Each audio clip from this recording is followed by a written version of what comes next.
Hey, what's up, everybody? Welcome to another episode of Empower716. We are live here with a new episode. This is a show about entrepreneurs, business owners, side hustlers, and career shifters in the Western New York area. Our goal basically is to bring and share entrepreneurs who are doing some great things, not only for their business, but for their community. And so, I got my boy, I'm going to call you Shine today because that's what you go by. I got your government all over the place. So what's going on, man? Not much. Thank you for having me on the show, Rob. I really appreciate it, man. No problem, man. It's an honor and a privilege, man, just to have you in the building. And we're going to jump into just learning all that you do. So I've always seen you around the community. I know we never really had a sit down really to chop it up, but it's hard not to know who Shine is in Buffalo. Because you everywhere. Every event, I always see you somewhere in the midst. So you're doing your thing. So we're gonna jump into learning more about what you do. And so I do want to mention real quick for those who are watching Empower 716. This is our 8th episode. Can you believe our 8th episode? And the buzz is hot, man. The buzz is hot. So as I said, we empower other entrepreneurs and business owners, but we also do another important piece is the young entrepreneurs, man. We got some great young people of color doing some great things in this community, and our goal is to share their story. And because, again, this is about supporting each other. And so next week we have Larice Walker coming on the show. She's the owner of Lamo Beauty and Spa. 20 years old, man. 20 years old, cool, licensed, doing her thing. So she's going to come on and share us some things and what she's doing. So make sure you lock into that. And also next week we have a guest by the name of Janice McKinney, who is going to be joining us. She has a development company, Development by Gems. She also is a author, The Quiet Builder. She's going to talk about her development projects in Western New York, millions and millions of dollars that she's helping to invest in the community. So we're going to pick her brain as well. So I think I got all of that out of the way. Another piece is that for those who are watching us on Facebook, YouTube, and LinkedIn, make sure you share the video. Make sure you like it. And we're going to get, I'm in a position to learn. I think this is one of the great things of this platform is for an opportunity for other people to learn from people in our city, and especially for people who look like us. Because we think sometimes we hear on media that we all just doing negative things and we're shooting each other and just acting the fool. But we got some great individuals who are, like I said, doing some great things in this community. So how was your weekend, man? Great, man. The week was pretty full. Me and the team just came back from New Orleans from the Black Canna-Con 2021, the first ever. Shout out to Cannabis Health Equity Movement, Dashita Dawson, the Knox sisters, for actually, and Chrissy for putting that event on. It was great. It was full, and it helped us get more education on the industry, position ourselves better, and leave with a full net of connections. Okay, that's dope. So I'm gonna jump into first. Valentino Shine Jr. Is your name? Yes. So tell me who you are. Like, what are you all about?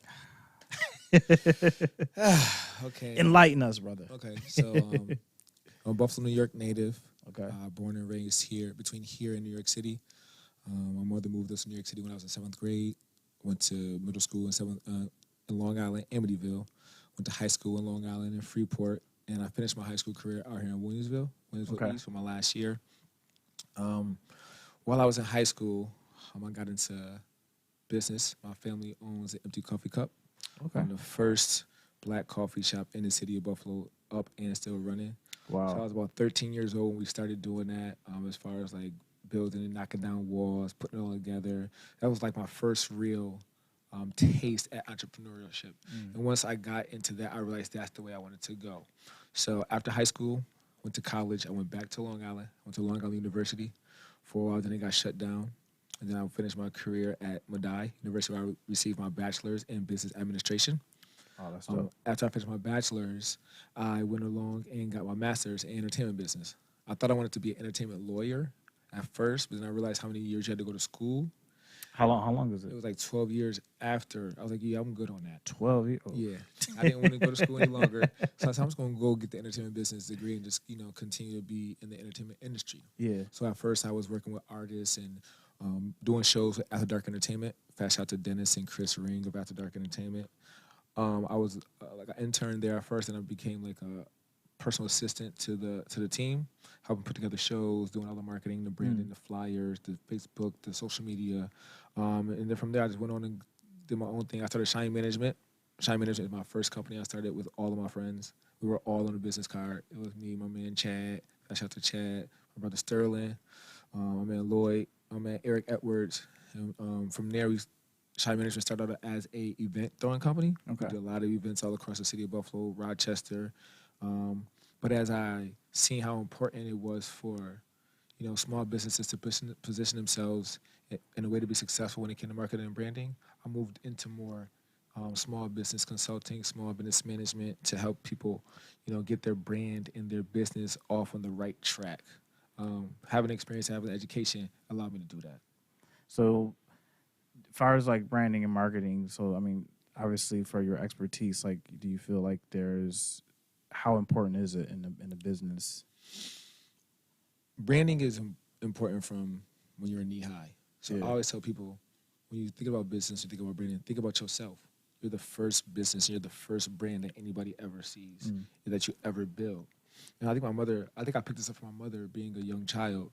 She always made sure that my hair was done. I had a haircut. I looked good. I smelled good. I did my work. And all of that was part of personal branding. So as I continued to realize how important that was to my mother and how the response I got from my classmates, from girls in school, from my teacher, I realized that, hey, maybe I should keep this going throughout my life to continue to get this response from people, which will make people like you more attracted to you, as far as not even physically or relationship-wise, but attracted. Like, I want to know what Valentino's doing. He always clean. He always looks good. He always smart. He always answers questions in class. So I would tell people that branding is the most important, and personal branding is by far the most important, because if you don't have a strong personal brand where people can believe and trust in you, there's no way you could bounce back to try and build a business off of that name.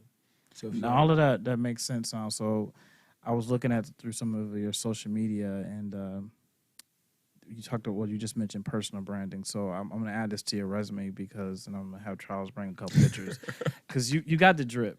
You got it. So I'm assuming that's where you learned the drip. You got to show some of his drip pictures. Thank you, Mom. Because the style, and then you got to show the socks, because when I looked at the socks, I'm like, man, so the socks on there, I'm like, oh, he's killing them. Yeah, my sock game been like that I've been doing that for about 6 or 7 years now.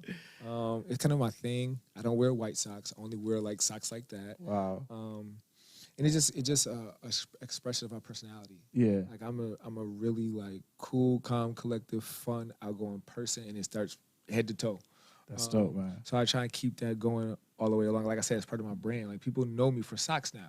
Even when I was working on Wall Street, that's where it all started. It started on Wall Street because I always wore socks, and they would say, "Man, Valentino, you got some of the coolest socks I've ever seen." These are like all grown, like mature white men who are complimenting me on my socks. I'm like, oh, all right. So I'm like, man, this really works. Then when I came home, people started seeing my socks. I said, I'm gonna keep the sock thing going. So I just really pay attention on what makes people move. And I implement that into my branding or personal branding strategy, as long as it's positive and it can also bring a good reaction. Oh, that's dope. So talk about, Full Sail, Madai. Talk about how you got into Wall Street. Wall Street, pretty interesting. I was finishing school. I was on Craigslist looking for a job, and I wanted to move back to New York City. So I'm gonna look for a job in New York. Internship, hey, come work on Wall Street. Be working in an investor relations firm, making 200 calls a day, build your network, blah, blah, blah. I called, sent in my resume. About 2 weeks later, I got a call from MJ Clyburn. Shout out MJ Clyburn, business friend and mentor. He's like, hey, I got your resume. He was really impressed by my resume. My resume was like a press kit. So like, you opened it up, it showed all my work, some pictures of me, things I've done. He was really impressed by my resume because I'm a marketer, so I knew how to So you got the whole thing. So yeah, it was. I used to love when I used to hire people, and you would see the people who really was into marketing, and so they had the pictures, they had the whole package. So like that was you, right? It was like a book. And he called me off that book, and I was still living in Buffalo, in New York City. He's like, "Hey man, just off your resume, man, I gotta have you come down and try for the internship." Oh, that's dope. So I was like, "Bet." Now mind you, I had nowhere to live. I didn't live out there. I had to get down there, and I did it all. Like I have a strong faith in God. So I just prayed to God, asked him to lead and direct me when I got there. I think I went down there with like $13, but I knew that God was not going to give me this opportunity and leave me. So I just left. I went down there, stayed with my friends, allowed me to stay with them until I got housing. I had like 4 jobs. Wow. So I had the internship. I worked at the Brooklyn Beer Garden. I worked at the Harlem Wines and Liquor Store. And I also was doing Shine Management at the time. I mean, actually, was this a paid intern or was it free? It was like a stipend intern. I probably got like. So you had to sacrifice a lot to get, a whole lot. I think I got paid like $500 a month. Wow. A month. I don't honestly looking back, I don't even know how I survived $500 a month in New York City. But thank God for my friends and my support system out there, because for them allowing me to live with them, to knock off the cost of living and take off some stress off me, I was able to like stack my money up a little bit. Once I got up to internship, I got paid. So now I was making $3,000 a month. Wow. So, so it was worth it. So, yeah. It was like 5 of us in the internship program. I smoked everybody because these kids are super smart. I'm talking about Duke, Yale, Rutgers University. I was coming from a die. But one thing that I had that they didn't have was I had hustle, I had grind, I had grit. These kids came from like, good homes. My home was good too, but it was different. I come from a home in the city of Buffalo where it's really, really got to like grind. So we was going to internship every day. I was the first person in the office, last person out the office. I made the most calls. I got the most connections.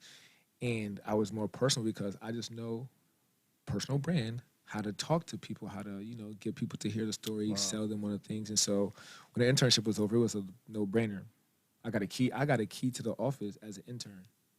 From the CEO of the company, he gave me a key to the office as an intern. It's never been done before, and I don't think it's ever been done ever again either. Wow. I was the only black person that worked in the office, besides Mikhail, and I was the youngest person in the office too. So I mean, really working on Wall Street really helped me realize how valuable I was to like organizations and businesses and all the power that I possessed. So you was, I guess it's that hunger. I mean, you got to be hungry, because I think to take a risk to go all or nothing to go from Buffalo to New York City and then just with an intern, I think just by you sharing that too, as far as like, I think that's a good advice for other people to listen to, obviously your faith in God, and then taking the risk of, sometimes the money may not be there right away, but it's a sacrifice, and you took advantage of an opportunity that's really dope, man. When I got there, down there, I think that's when he told me it wasn't paid. So I was like, dude, what? But especially like, $500 in New York City, man. That's what? just. I told you I have 4 jobs. Literally have 4. I would leave one, go to the next, and then go to the next, and then go home, go to sleep, and do it all over again. I did that for like 4 months straight. Wow. And I was tired, but I'm a hustler. I love the hustle and bustle. I love the speed of the city. So it was like right on my alley.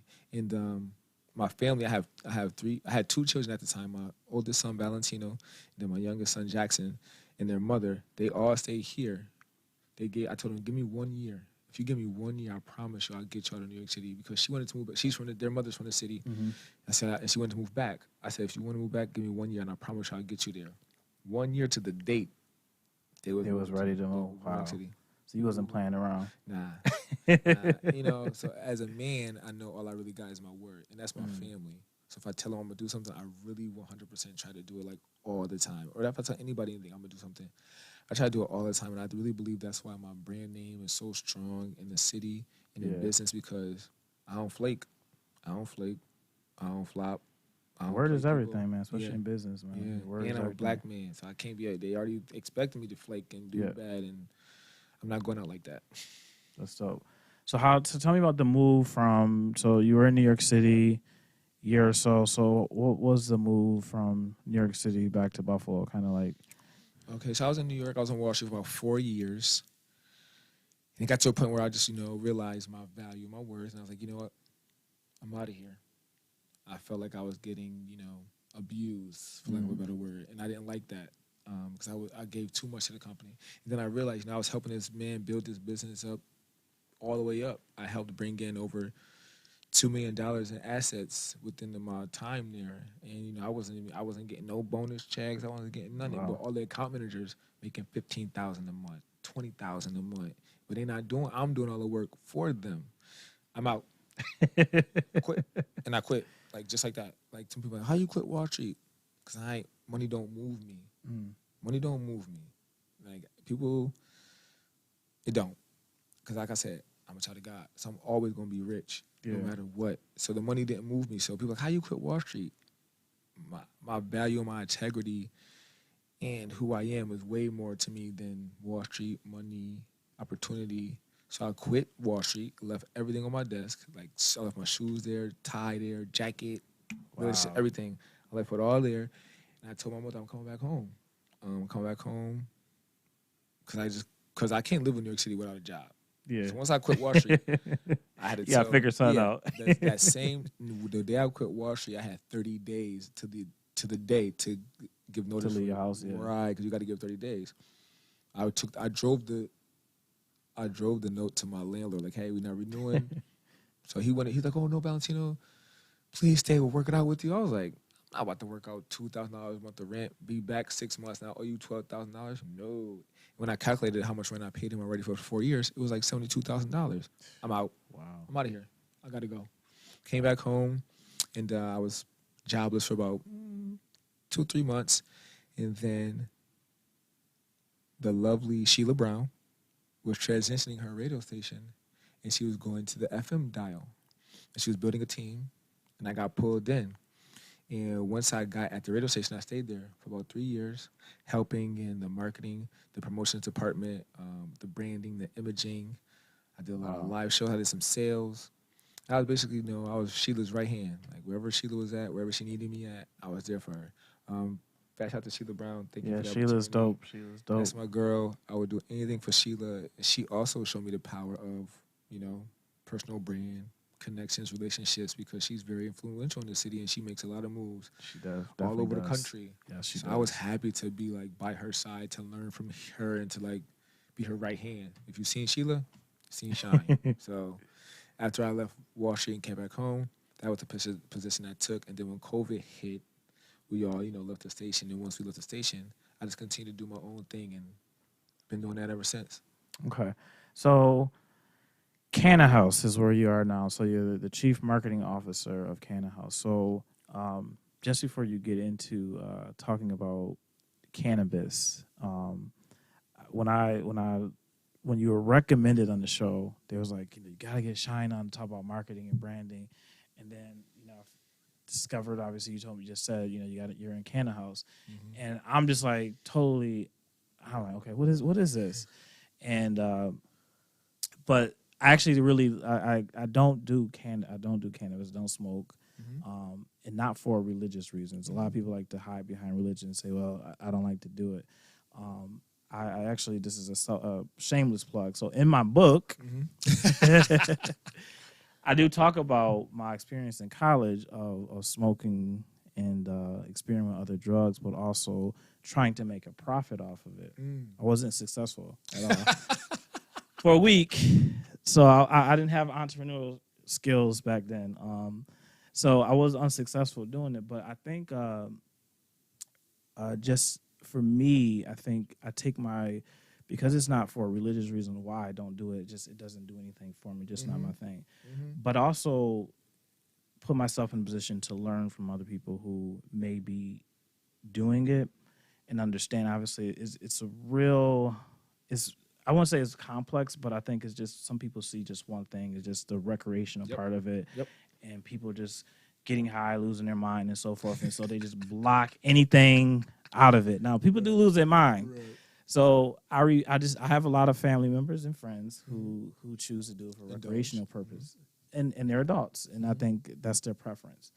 But when I figured that out, I was like, this is a good topic because I'm a person who don't like to just stay away from certain topics, mm-hmm. And I may not, I won't say even agree with it because I don't disagree with it, but I may not do it.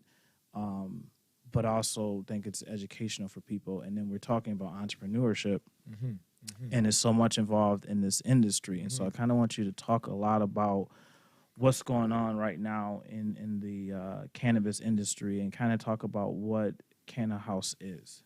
All right. So Canna-House is a cannabis-based social club at the functionality. We do boutique experiential events based around the plant. We do events such as cooking with cannabis, kitchen karaoke's, murder mysteries, puff and paints, just to name a few. And the CEO, my boy, Reggie Keith, shout out to my man Reg, he approached me one day like, yo, man, I got this idea, man. I want to start a cannabis club. And at first I was like, oh, yeah, cool, man, yeah. I just brushed it off because it was so far down the line. It was like 5 years ago. So then he invited me to the first event. I paid for the first event. I didn't even participate because I was working with him the whole entire time. And it was at my family's coffee shop. So it was at the Empty Coffee Cup. Well, this was the second one, at the Empty Coffee Cup. And once I seen like the people, the camaraderie, like, and how welcoming this environment was, I realized like, oh, nah, I got to get a part of this because I can see opportunity. And by this time, working on Wall Street has already primed me to understand the opportunity that comes with cannabis, because Big Pharma is all in cannabis. Big Pharma playing heavy in cannabis for drug therapies for epilepsy, seizures, rashes, TBI. Big Pharma playing in cannabis right now. So I knew that years ago. Wow. So when Reggie was doing it, I said, oh, my man ahead of the game. I got right on board. I came in as just, Shine at first, but Reggie knew my expertise. He knew I was a marketer. He knew I was a brander because we've done business ventures before. And so I came on board. It was me, Rich, Reggie, and Danielle, which is our fourth. But Danielle has left to do her own thing. Fast shout out Danielle. Hope you're doing great. And once I got on board, man, me, Reggie, and Rich just started building out this. Well, not even building out because Reggie already had it built out because it's his idea, his plan. We just helped him shape and mold it to get to where he wanted to be. So for my role in the business, I just started pointing out pain points in like marketing, look, branding, colors, where we should position ourselves, what social media networks we should be on, what social media networks we shouldn't be on, how to reach these people, email marketing campaigns, how to stay in touch with people. And so once I came on board with that, man, I mean, it's been history ever since that first event. Man, me, like I said, Reggie been my man since I was like 9 years old. Wow. So this is like a friendship turned brotherhood through cannabis. And like I said, we do cannabis-based activity events, and from there we went into products. So we have an infused lemonade, which is our dirty lemonade. We have infused sauces, which is Urban Jane's secret premium sauces. We have lollipops, which are infused lollipops. And we have infused popcorn, salt and vinegar flavor. Now tell me a little bit more, like, just about the product. So like, how do you purchase a product? I mean, so tell me a little more about the products. So the products, all of our products are handmade by our team. Reggie hand makes the lemonade. Rich hand makes the sauces. The lollipops and the popcorn are outsourced, and they're proprietary recipes. So I can't share that with y'all. But it's all done in-house at Canna-House at our space on 27 Chandler Street, where we're open Tuesdays, Thursdays, Fridays, Saturdays, and Sundays. For office hours, you could check our Instagram, and you could come purchase dirty lemonade, infused popcorn, lollipops, or premium secret sauces from our space any day of the week while we're there. And if we're not there, we have a number you can reach out to us, and we do deliveries as well. Okay. So I want to talk about probably the pushback you get, because you are, like you said before, a spiritual man, and assume you raised up in church every day, Monday through Monday. So the question is, okay, cannabis, and I know you get a lot of this. You may get this side eye.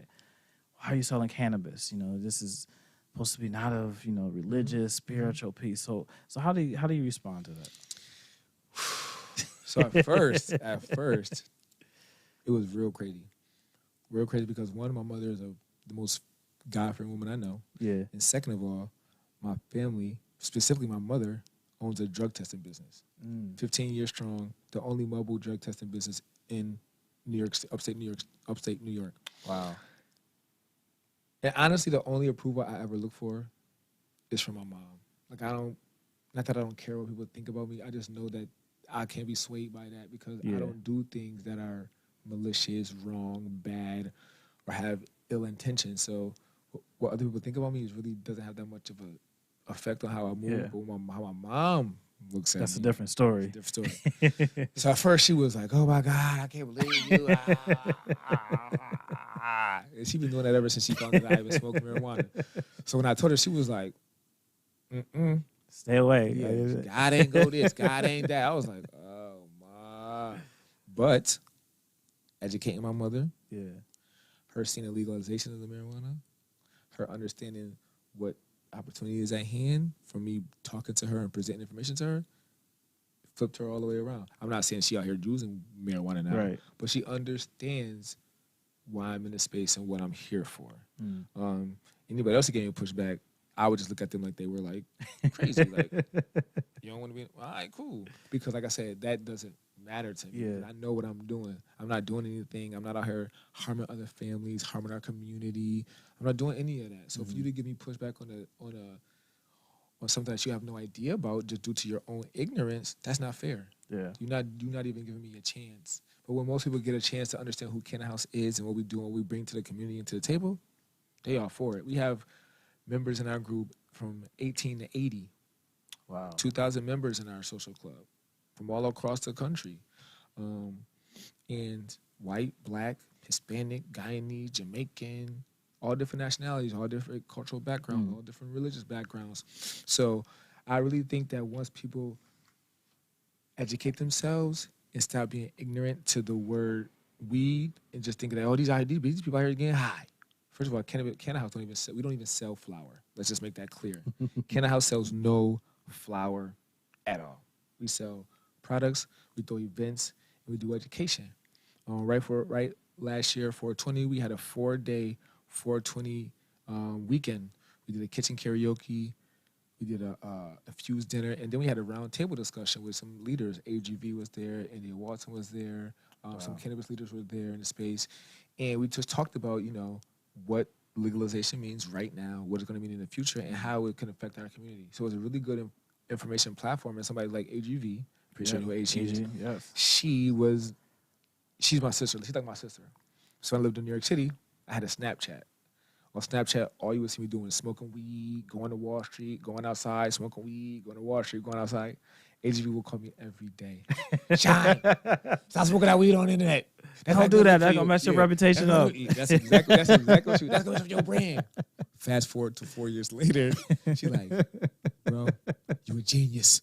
Isn't that how funny? Because, like, I just, obviously the serious part of, like, when I want to talk about this, like, the social justice piece of the legalizing weed or marijuana. But it's funny that, when you talk about branding, too, is like certain things, like, okay, I don't want to show myself, smoking and all this other stuff, and you can't do certain things on there. But I think times is changing. And I only did it on Snapchat. So this is a jewel for people who are on social media who understand marketing and branding. You got to understand your audiences on each platform. So I knew my Facebook community did not want to see me smoking weed. I never smoke weed on Facebook. You'll never catch me smoking weed on Facebook at all, because that's not what that community wants to see from me. Right. They want to see my kids. They want to see me doing good. They want to see the flyer that I had up for the Empower716 podcast. They want to see that because that's what they know of me. Snapchat, different story. That's all they want to see. It goes down on Snapchat. They want to see me go to strip club, smoking weed outside. Blah, blah, blah. So that was cool, and that's why I only did that. So that the jewel is that I'm trying to give you guys that are trying to navigate through social media and understand how to really position yourself to win on social media. Only push out content on social media platforms that audience wants to see. The more content you put out that they don't want to see, the less they'll be attracted to you as a business or brand, and you're not solving any pain point for them. It's not entertaining to them, and so they would never probably come back and purchase from you or support you because you haven't done anything for them. So when you are on social media, you need to really pay attention to who's on what platform and serve them that food that they need as far as content-wise. That's a good food for thought too. I appreciate that. Now let's talk about the law real quick. And I know there's like three components. So there's the social justice piece, which is really expunging people's records, which is really good, especially the black and brown women and men who was either incarcerated for it, basically lack, employment all down the line. And obviously that impacts then the public health and safety and then the economic development piece, which is really crucial. So talk about like, I guess, educate us on just those three components real quick. So social justice, to be totally transparent, I've been arrested for weed. I was, I'm 37 now. I was 27 maybe, 26, 27. So I used to sell weed, fully transparent. I used to sell weed. Nobody in my family knew, just because of the way I carry myself, maintain myself. Nobody knew I was selling weed until I got caught. Yeah. I got caught with 16 pounds, did a year in prison, and I got a felony. Wow. Nobody knows. People don't even know this about me because that's not how I carry myself. Yeah. That's not how people look at me. But it's part of who I am. Part of who you are, yeah. I don't carry myself as a felon or think I even have a felony. I only bring it up when it's needed. It's been over 10 years, so I'm not even really stressed about it. I've been wildly successful with the felony, so I'm not even... So the social justice part is... it's big for us, especially in the black and brown community. War on drugs, the division in our families by the police with the black men in our families, the black women in our families, tearing it down by sending people to jail or killing them off of the drugs. It's huge. It's crucial. And if you have an opportunity to take advantage of it, you need to. Like you said, there's Crystal People Stokes is actually doing an expungement record like series to help people get their records expunged, because now that the marijuana is legal recreationally, there's opportunity for you to get your record expunged under certain cases. And unfortunately for me, I can't, because my record is out of Pennsylvania, so I can't get it expunged. But mine's been over 10 years, so now it's like sealed and removed. But the social justice piece is huge, especially for our community, because this will probably be the last opportunity for black and brown people to take advantage of opportunities such as cannabis, where we could change the financial trajectory of our family and future families, because there will never be an industry this new, this open for us that we already understand. Yeah. So we as a black and brown people, we understand cannabis. We understand weed because it's our culture mostly. So social justice piece is just, in the way that the bill was written by Crystal People Stokes, is for take advantage of it any way that we can. And I encourage everybody or anybody who is black and brown who are doing any work, not even in cannabis, to actually educate yourself on how you can get into the industry, because just like any new industry that has brought itself into fruition, they're going to need every type of job or business person to help build the industry. So that means picks and shovels, that means graphic designers, that means accountants, that means social workers, that means artists, that means podcasters, that means producers, that means marketers, that means branders, that means teachers, that means psychologists, that means anything in the profession, anything in the gamut. As I told you earlier, so I think last week I was watching a webinar and they were talking about different opportunities, and just like you mentioned, like the accountants, and just even having a podcast with just talking about cannabis and the new laws and how it's impacting different business or entrepreneurs as well. But even in the real estate market, I mean, people are getting calls, and where can I? So right now, I think you mentioned this earlier, is there's no regulations on cannabis right now. It's legal, right. Recreationally legal. There's no law or regulation behind it right now. That might take another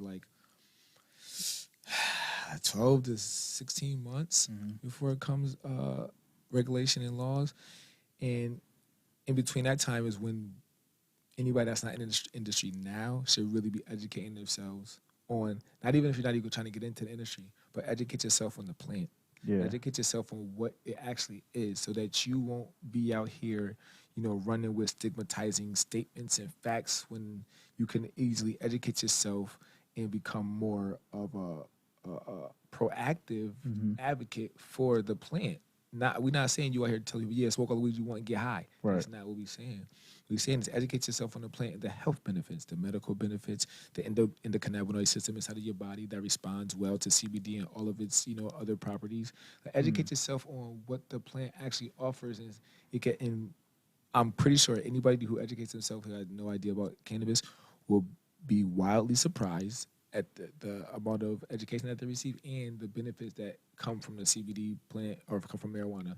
So whether it be CBD, THC, CBN, CBA, CBG, it doesn't matter. There are all type of properties inside the cannabis plant that work well within our body. Wow. Yeah, I was just blown away. Just like I said, that webinar I went to was like 2 hours, and just how much, it's just like so much. It's just so much information. I'm like, okay, I got a lot. It's so much like I left, like so much I don't know, and just like you talked about the medical part of it, the different types of businesses you can have, whether you actually do both. I forgot whether you do the plant or it's just other words that they were giving. I'm like, wow.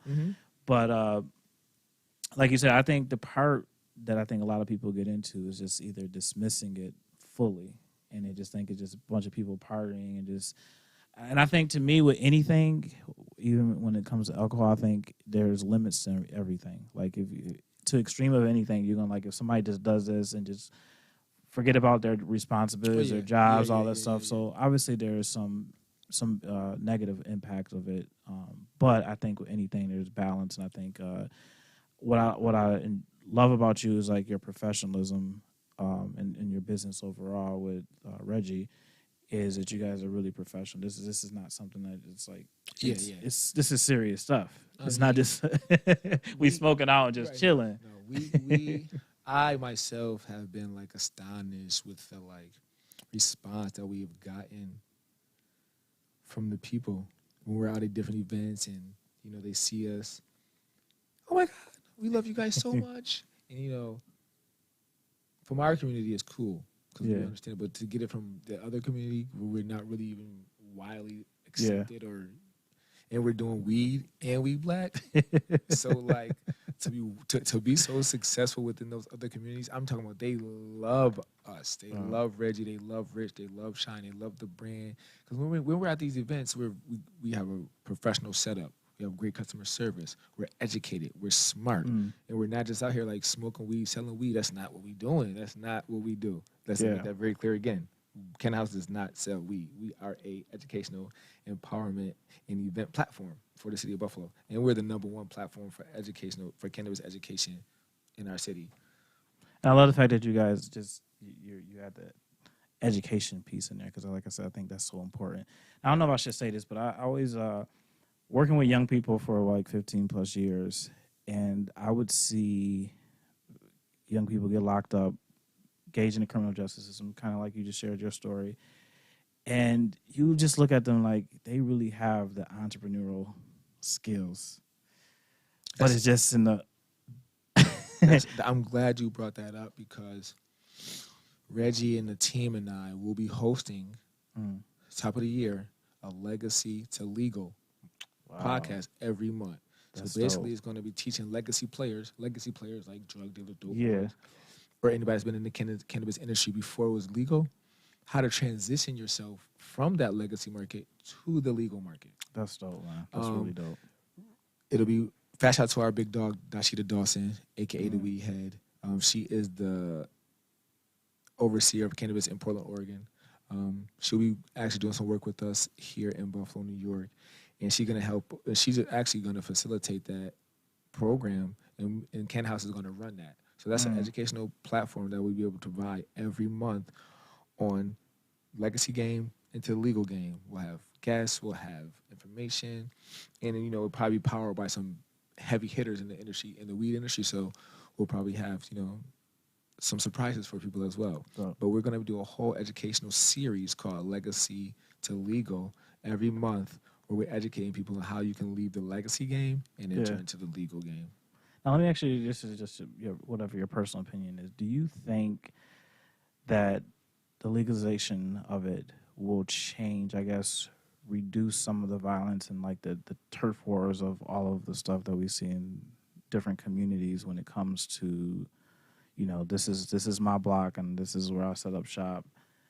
Do you think it's going to change some of that if I say, as a drug dealer, I decide I'm going to do illegal, I'm going to get into this, I'm going to, that it doesn't become, I guess, and maybe that's what some people fear is, that it comes along with the violence as well. No, so let me just make this clear too. We've thrown over 40 Canna-House events in the last 4 years without one single incident. That's dope. Nobody even yells at our events. Nobody screams. Nobody does anything. It's just mellow, right? Just like one thing the vibe. One thing I learned about the cannabis industry compared to the alcohol or bar industry is that people will get high or consume, relax, and they go home. They ain't trying to be outside, getting all belligerent, driving. So just like we made it, okay to drink liquor in front of your kid, drink beer in front of your kid, and go to the club and party with alcohol, you should be able to do the same thing right now with cannabis. You should not be hiding from the fact that you or your friends indulge in cannabis because at some point, with it being legal now, your kid cannabis is gonna be a part of their world. That's gonna be part of their culture. That's what is gonna be around. It's gonna be dispensaries over the place. It's gonna be cannabis parties. So, what better way to educate your child than in your own house, in your framework? And cannabis is not a drug that actually promotes or pushes, I would say, violence. Honestly, I've been smoking weed since I was 18 years old. I've been smoking weed since I was 18. I got a master's, I got a bachelor's, I raised 3 kids, I got 4 businesses, and I'm wildly successful in my community, and I'm a public figure, all while consuming cannabis. That should go to tell y'all something right there. So all them stigmatizing statements and beliefs that you have about cannabis, I've been smoking cannabis over 20 years, and look at me. Look at him. So keeping that in mind, cannabis isn't that type of industry where, people are going to be around violence and what you're saying. I don't think it'll cause turf wars. I think that if one drug dealer gets into the game legal, and honestly, they all want to go legal because we get approached weekly. I got 50,000 for you. Whoa, brother, whoa. Well, I don't need that right now. Well, right. I'll help you get into the game, but we don't want that. I got $100. They approach us all the time. And first of all, they give us their kudos. We appreciate what y'all doing for the community, man. We love what y'all boys are doing, man. And they go into how can I get in the game with y'all? Right. Now we're gonna bring out legacy to legal, and y'all listen to that when you transition into the game. But so I don't think it'll be an issue. I think if one drug dealer gets in the game and the other people see how successful he is, it'll just change the whole. Everybody want to get in the legal game. And honestly, they want to get in there now. They want to get into the legal game now because they see the opportunity as hustlers, and they know what cannabis. They made so much money on the legacy side. They're like, man, if I made this much money on the legacy side, they made it legal. I need to get in that game. And the opportunity is there for them, man. Opportunity is there for them, man. If you have been a drug dealer selling weed the last how many years, you might as well just be a business consultant in the cannabis game. You could be a business consultant for selling cannabis. You've sold it widely successful for X amount of years. To get into it legally, hey man, I'm gonna help people build their cannabis brands or their cannabis business from doing consulting from my experience and knowledge in selling the plant. If you sold the plant for X amount, you got great customer service skills. You know how to build relationships. You got accounting skills. You know how to save money. You know how to buy products. You know how to count inventory. That's a business. That's a business. So don't let me look at it like you selling drugs. You are running a business. That's anybody in the legacy game, man. If you're in the legacy game, there's opportunity to you in the legal market to really make some real cash. But you got to leave the mentality of the streets in the streets. That's you got to come to the legal side. You got to come to leave the thoughts of the streets in the streets, man. You did that. You off that. You passed that. It's here now. You see your boys doing it. Me, Reggie, Rich. We doing it. And I got a felony. That's just a really dope story. I mean, I like I said, it's just, I remember having those conversations with some kids and just seeing man, if they could just have the opportunity that if this was legal, I mean, who I didn't want to argue with somebody who says, I don't want to work at a Walmart, I don't want to work at Burger King, but this is this is my way to get what I need. And, obviously I didn't agree with them, but I understood. And being young in the environment, coming from a black community, they probably live in a single parent household. The mother really doing what she can to take care of the family, and they got to find ways to make it work money for themselves. And, the streets is always hiring. Yep. So if I'm outside, my mom at work, and she really can't do nothing, and I'm outside, and somebody presents me the opportunity to make some money, and it has to do with selling weed, I'm selling weed. That's what they would do in the streets. But see, for me, I had a mother that wasn't playing. So while all my friends started selling drugs, I was like, oh, no, I'm good, y'all. I ain't going to do that. And I didn't. I didn't sell any drugs until I got into college. I didn't start smoking weed until I got into college. All my friends were smoking weed like 13. I was like, oh, hell no. Wow. Oh, no, but because I knew my mother was going to kill me. If I came out smelling like anything besides outside, I was in trouble. So I was like, nah, I'm good. So that fear of my mother really helped me. And I think it's really good that it helped me stay away from weed, because when I got involved in it, I was mature enough to understand what was going on. Yeah. My mind was developed. I understood what was going on, and I didn't let it take a hold of me. See, at 13 years old, that can consume you. You don't have no idea about the plan. You don't know what's going on. All your friends, y'all doing the smoking weed, and you're not even a developed person yet. Your brain not really full. You really got some years to go. For it. So getting involved when I did, I think it was the right time, and yeah, man, I'm not going back. Not going back. So I'm actually, there's another question, because this actually happened to me 2 weeks ago. So I want to see how, from you doing it for 18 years and then like it being like so kind of hidden to now being like open, that like 2 weeks ago I invited somebody to my house and they were helping me trying to fix a technical issue in this room. And I either went upstairs, downstairs, and all of a sudden I smell weed. I flipped, man. So I flipped. I'm like, you lighting up in my house. And so, but it's normal, because again, it's like, hey man, this is what everybody do. Like, what are you talking about? I'm like, I got people coming to my house. I don't want that smell, man, in my house.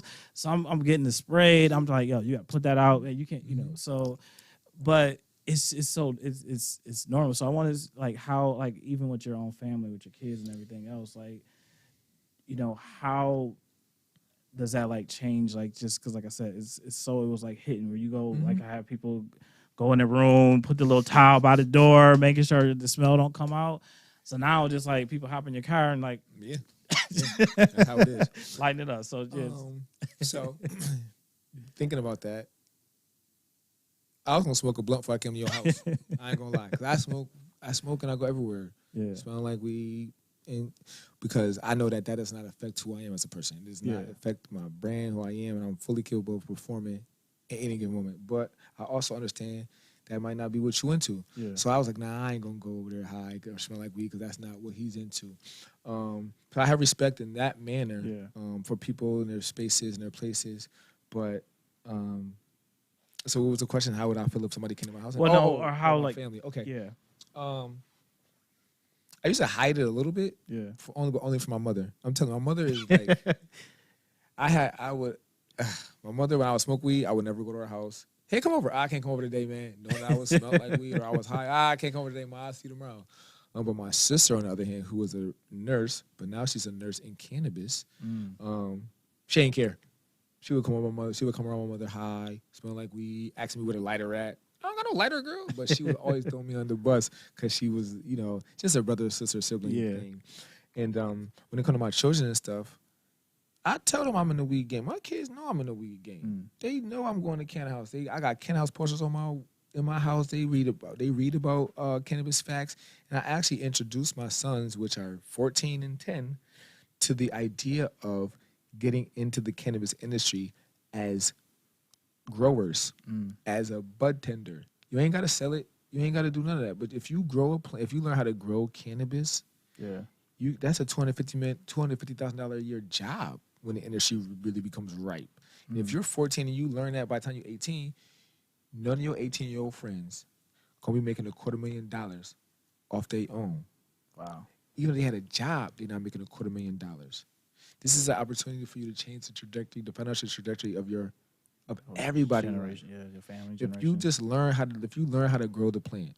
Right now, with the law, with the legalization of marijuana, each individual in a house can grow 6 plants by themselves. So us 3 people in this room, right, we got 18 marijuana plants growing in this house right now, legally. You can grow 18 plants legally. Then you can source those plants to people who are like CBD companies. You can source some plants to friends, people, however you see fit. But I introduced my son to the idea of marijuana maybe like a month ago. And I told him like, hey, y'all, I know your dad in the weed game. They know Reggie. Reggie's always at my house. And one thing I do not do, I don't really smoke in front of my sons. Yeah. I don't smoke in front of my sons. I try not to. Actually, I don't. It never has. Really hasn't happened. And it's not that I don't want them to see me smoking, but that's just not something I want them to have in their brain about the plant right now. Right. Don't think that the plant is all about just smoking weed. That's not really what it's all about. It's more to it than that. And I'm going to continue to educate them about that, showing them books about the endocannabinoid system, teaching them about Raphael Makalam, the godfather of cannabis, introducing to people like Dashida Dawson, the Knox sisters, the Kim Alliance program. Putting them in those rooms will help them understand why this is so important to our community. And it's not about just getting high. Right. Yeah. I love that because I mean, how important is that, like, as far as teaching? Because, I mean, I think that's a lot of our young people are missing that father, the business owner in the family to be able to show and model that. How important you think that is to our community? The most important. Yeah. Our community is just ignorant just because of the lack of knowledge that we had from generations and generations and generations and generations, and then the ignorance is just passed on, and we just run with it. I believe that education is key, and it could start. Go to YouTube, YouTube Academy. Reggie has a master's in cannabis, Cannabis Training University. I'm going to cannabis training right now. I'll have a master's in cannabis by spring of next year. Just educate yourself. You will understand why the government has held this plant over our head for so long. Why it has been illegal for so long. There are so many more benefits to cannabis than you can fathom, especially if you haven't been doing the education or the research on the plant previously. There's hemp bricks. People are going to start. There are going to be buildings made out of hemp bricks in the future. Okay. Wow. Yeah. Hemp clothing. Hemp is good for gasoline. These are all things that the cannabis plant is good for. And people don't realize that because, like you said, people are just stigmatized. They were putting us on the news, busted with 25 pounds of weed on them, guns, money, and it's always a black or brown person. So they put black and brown people, weed, negative. Negative, yeah. So we are, Canna-House as a team definitely has changed that or is not in that category at all. That's dope. Like I said, people love Canna-House. I'm talking about love Canna-House. We do a really good job with like positioning ourselves as leaders and influencers in the space, but representing the space in a way that is palatable across all ethnicities, backgrounds, and they find value in what we offer. And it's really simple, man. We aren't doing anything that we weren't doing before. Honestly, we're just putting it into the business aspect. And I really put a kudos to my man Reggie being the CEO of Canna-House because he really helps me and Rich understand the importance of just staying like that. Just stay your best. Gotta always be our best because they looking for us to slack. They want us to be down. And Reggie's very keen on that, and it has helped us because one thing that we always talk about is we got to be executively thinking. I'm the CMO of Canna-House. I got to always think executively. I can't think as a person that's working for Canna-House. I got as a person that's running Canna-House. So all the things I do, even this podcast, accepting this position, because I was going to talk about Shine Management. Yeah. Then I realized like everybody knows Shine Management. Everybody know what I do. Like you said, I'm always in the community. They know me. I need to talk about what role cannabis is playing in my life right now and how it can change other people's lives as well. So that's why I said put me as a CMO of Canna-House because I want people to understand that it's not a bad thing, man. So are you at the moment of like, because I know sometimes when an entrepreneur starts their journey, they get, mocked, laughed. You kind of like not taken seriously. Like, okay, your dream. I don't know what y'all doing over there. Do you kind of you feel like after 5 years, you kind of like now people are jumping on the wave? Like, do you kind of feel like, okay, yeah, so now people finally catching up? For sure. For sure. Everybody's on the Canna-House wave in the city of Buffalo. I mean, 5 years ago, I even turned my man Reggie down halfway. Like, bro, you crazy. But once I got to the event and seen what he was doing, it was a no-brainer, man. Like I said, I knew what was coming from watching all the other states get legalized cannabis. It was like a no-brainer. So when Reggie was on it 5 years ago, I was kind of hip to what was coming because I was already in the industry, and I got on board. And I definitely believe now everybody's like, yeah, we understand what's going on. And if I'm going to follow cannabis in the city of Buffalo, I'm going to follow Canna-House. Yeah. I mean, you won't, once cannabis is like positioned in our city, you will not be able to tell a cannabis story about the city of Buffalo without mentioning Canna-House. It'll be virtually impossible. Wow. Virtually impossible. It can't happen. Okay. We are really the only cannabis company in our culture in the city of Buffalo. There's many more cannabis companies in the city of Buffalo. You got Sativa Remedy, you got Bison Botanics, you got Flower Wellness, and these are all partners that we work with. Mm-hmm. And they're Military Road, West Seneca, Tonawanda, and these are all CBD-based companies, but it's still from the plant. And they're all over the city, but they don't look like us. Canna-House is the only black and brown cannabis business in the city of Buffalo that is leading the charge. Wow, that's a dope move. That's a dope move, man. Mm-hmm.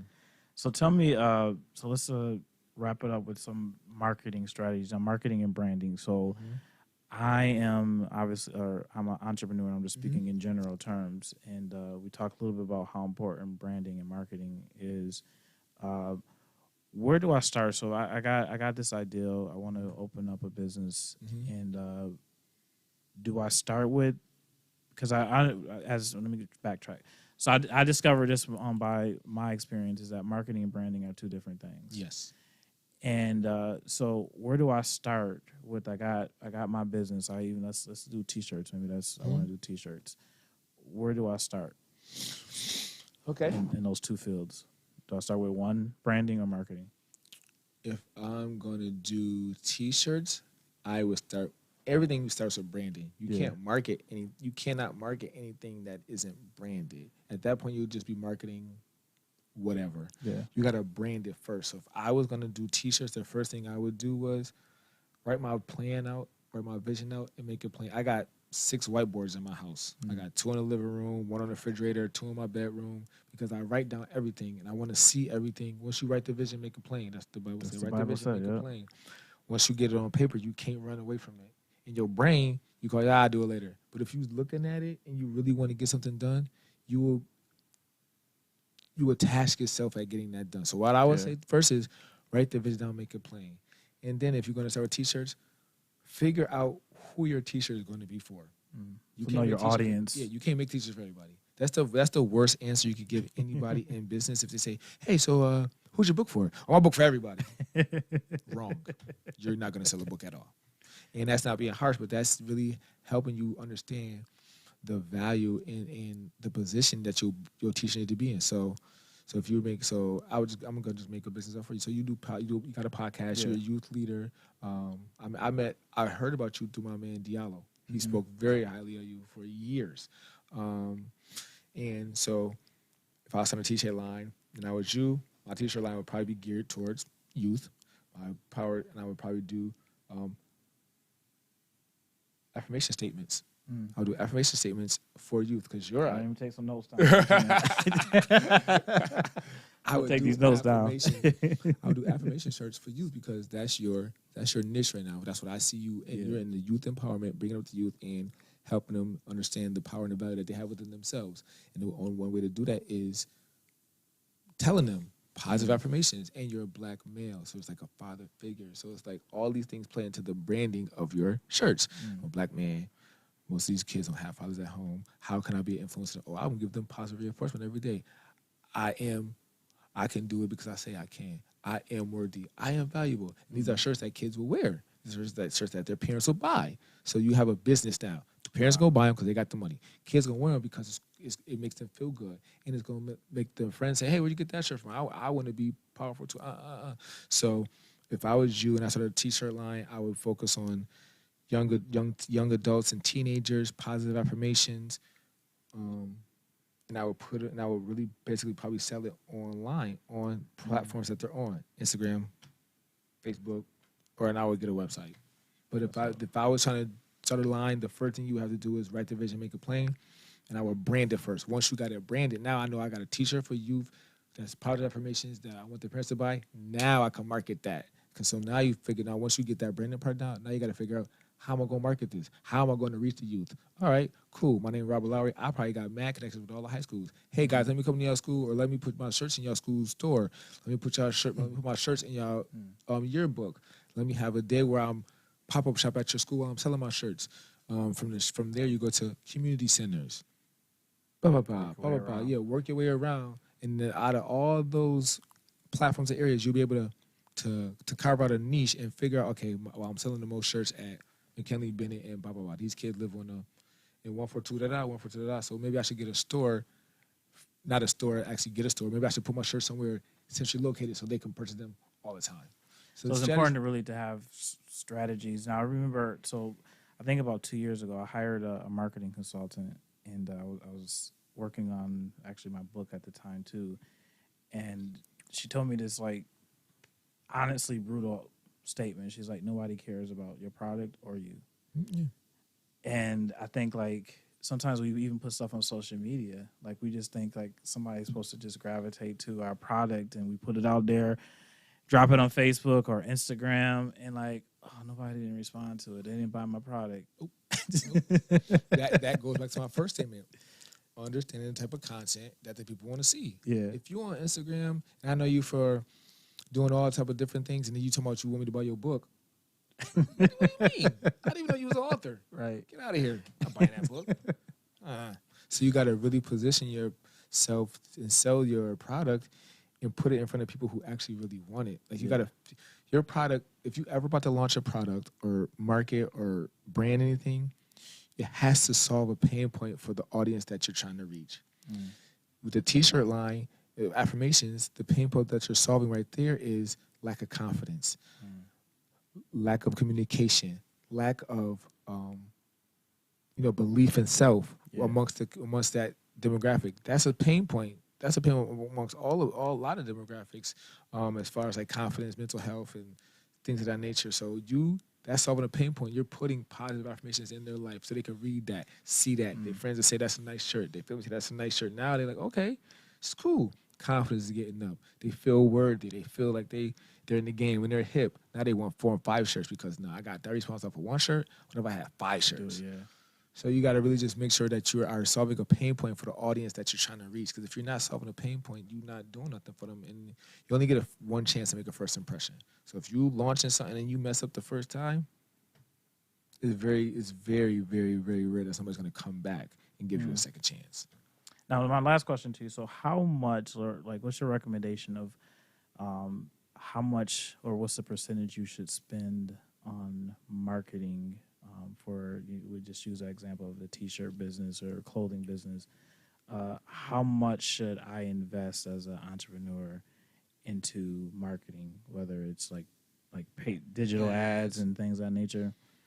So first, I would say leverage all the marketing tools you got right now, which would be social media.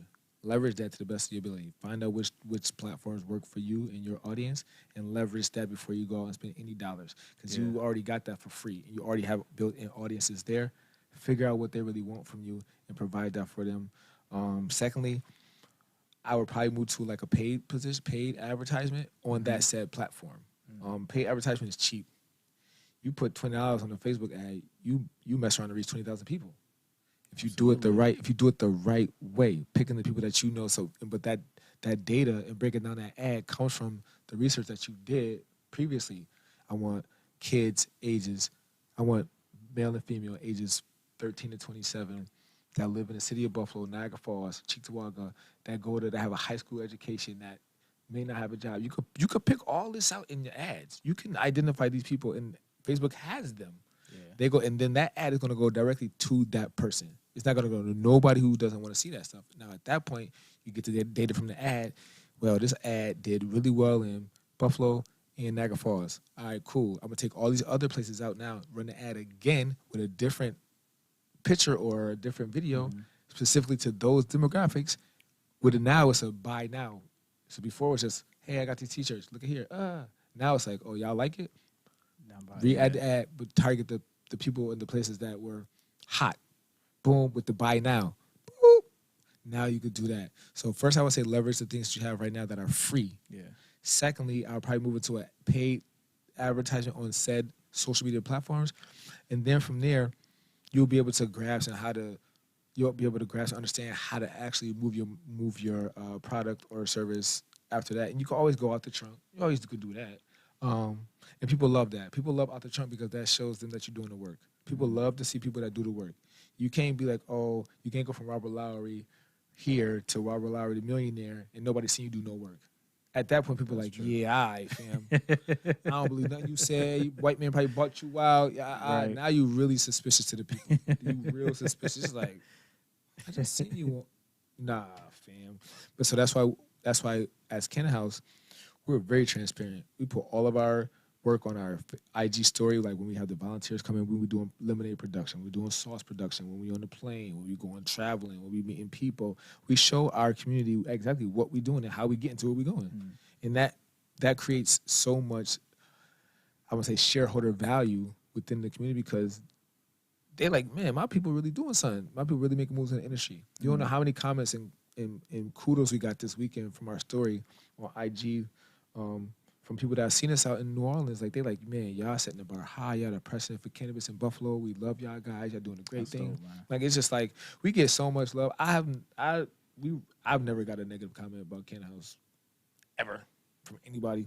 Not about the products, not about our service, not about us. I mean, kudos, like I said, kudos to my man Reg, man. We really doing the thing when it comes to cannabis. You guys definitely are.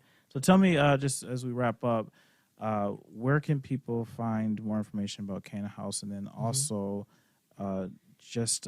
last point would be talk about what you guys do in the community. Because I know I've seen a couple of things that you guys were doing over the summer with the food stuff and just helping out. So just talk about about that. Okay, you guys can find Canna-House at our website, canna-house.com. You can become a member as well. It's free membership. Sign up on the corner, it says become a member. You can find Canna-House on Instagram, Canna_house. You can find us on Facebook, Canna-house. And, some of the things we've done in the sorry, guys. Some of the things that we've done in the community over the past summer, we worked in conjunction with the mayor, Julian Russell, Corey Green, and Black Rose Films, and we fed the kids in their community for about 3-4 weeks straight. Yeah, I've seen that, man. That was dope. Julian is a really good friend of mine. Corey's a really good friend of mine. And Canna-House, like I said, it's not about smoking weed. We really involved in the community, education, kids. I have kids. And we both, me, Reggie, and Rich, we from the city of Buffalo. We understand the dynamic and the demographic that's here, and how tough it is. It may be for some families to have a meal during the day or have a hot plate during the day. And this is when it was like kids are at home all day, every day, and parents ain't used to feeding their kid 3 times a day. That's tough. That's tough. You got 3 kids, you got to feed 3 kids 3 times a day. That's a lot of food.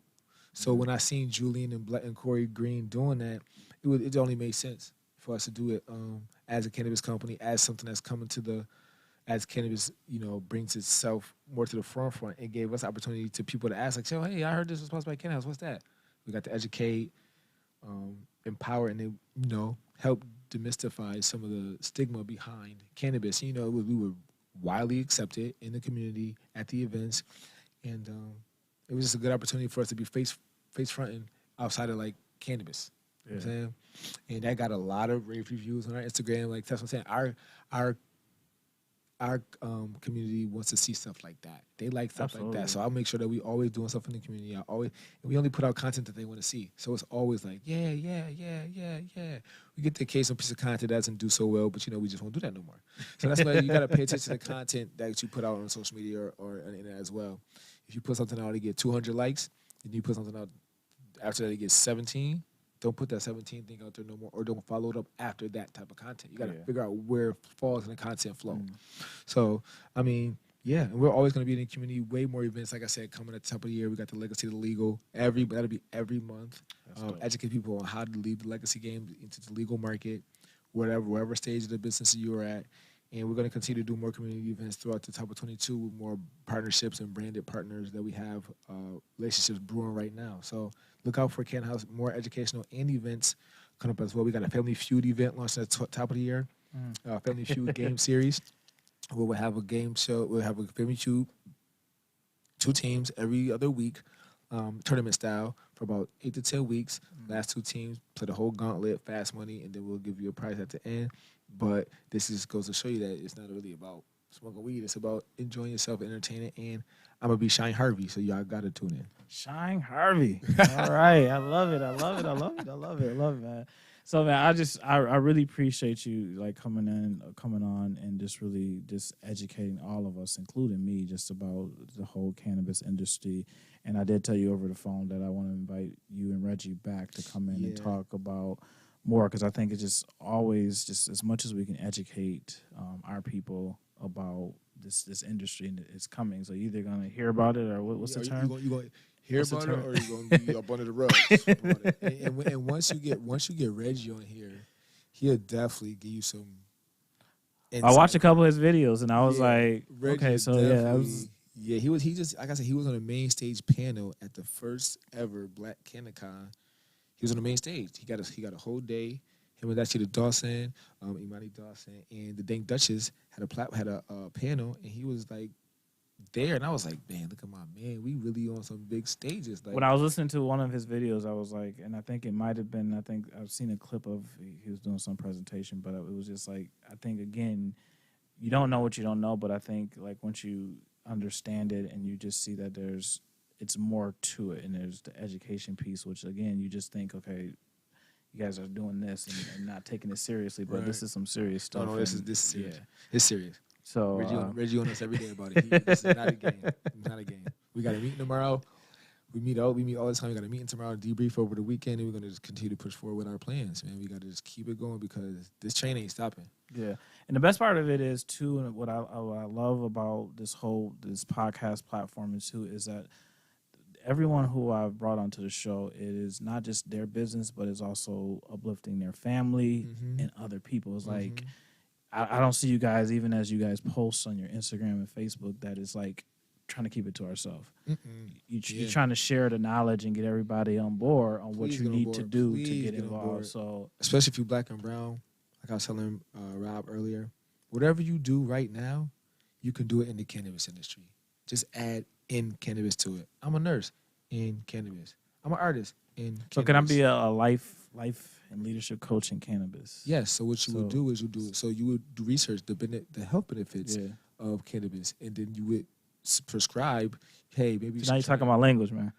Then you would prescribe a salve, a CBD salve, some type of medicine for whether it be for depression, anxiety, mental health, because that's what that plan is for too. Yeah. So you would prescribe according to what the issue is, said dosage of CBD product for them, whether it be CBD isolate, which is straight CBD, or whether it be full spectrum, whether it be some CBD, some THC. But if that's what you do, you just be in cannabis, and you would provide cannabis remedies to them instead of your regular remedies. Wow. Just like that. Now you in the game. Now you're in the game. Well, much respect to you and what you're doing, man. I really appreciate it. I'm glad I had an opportunity to chop it up with you. I mean, just all the great things. Like I said, I've known of you and just doing great things out in the community, and obviously you're continuing to do those things. And so what's on the next step for you? Like what's down the line? What can, like, you got any predictions for us, or we're going to see you in a couple of years? What's going to be we can record it. Y'all gonna see me on the big light, big stage. My last name is Shine for a reason. Remember that name. Okay, don't forget it, y'all. Your boy Shine gonna be on the big stage. On the big stage. Y'all all know this. Y'all all know. Don't forget about us. Don't forget about the little people, man. Don't forget about us, no, man. I can't forget about y'all. Yeah, so we'll in the upcoming forth, man. Canna-House, Shine. We really gonna be like a a reference to how to get in the cannabis game. Cannabis has black people, black males, and how to actually take a plant and a drug, for lack of a better word, and turn it into something positive.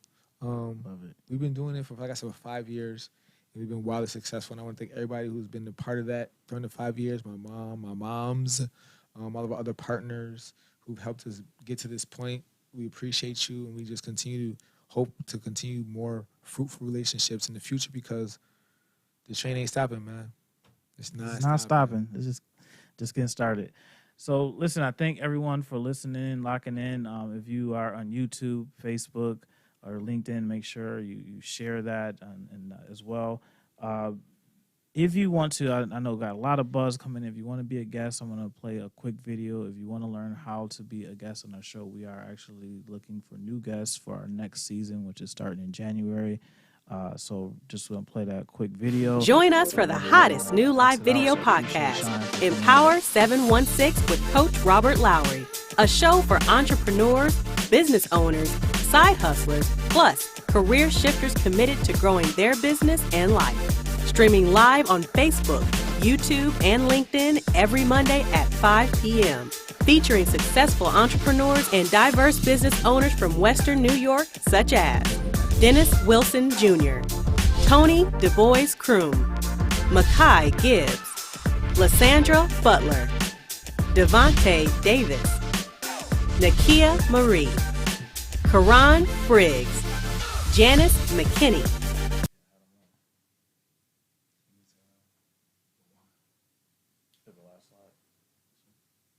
Want to stay up to date with Empower716? Don't forget to share. Click here in the right-hand corner of the video and follow button below. Yeah, but Kai, he was selling up. You guys on mute. Muted us.